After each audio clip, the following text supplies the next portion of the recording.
जय श्री कृष्ण। राधे राधे। भारत माता की जय। मैं आपके सामने हिंदुत्व के बारे में कुछ बातें बताना चाहती हूँ।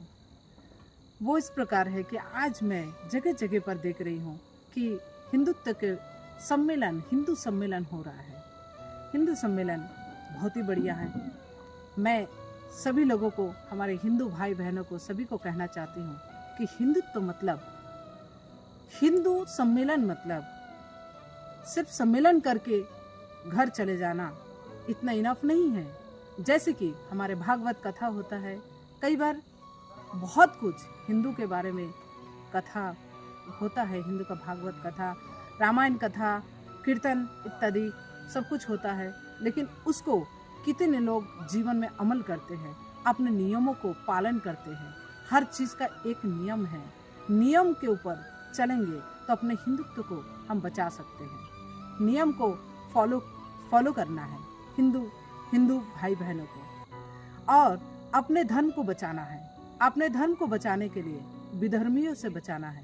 जो विधर्मी हैं अपने भाई बहनों को धर्मांतर करा रहे हैं। और धर्म, जब आप अपने धर्म को ही नहीं जानेंगे तो आपको ये चीज़ ऑब्वियसली आपको लगेगा कि दूसरे धर्म अच्छे हैं, तो तब हम दूसरे धर्म में चले जाते हैं।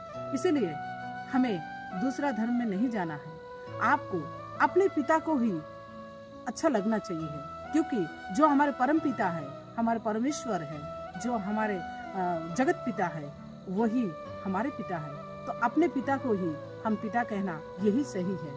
किसी और पंथ और पिता को हमें पिता कहना सही नहीं है, क्योंकि हमारे जो प्राकृतिक है, हमारे प्राकृतिक से हम पहचान पाते हैं कि पूरा धरती ही देखिए हिंदुत्व से लहरा रहे हैं। वो इस तरीके से है। देखिए हमारे जो अटल जी हैं, अटल जी ने एक बात कही थी, उन्होंने एक बात कही थी। वो बात स्मृति ईरानी जी ने अपने संसद में दोहराए थे। उसी बात को आज मैं दोहरा रही हूँ कि हमारे भारत जो है सिर्फ एक भूमि का टुकड़ा नहीं है, एक जीता जागता राष्ट्र पुरुष है।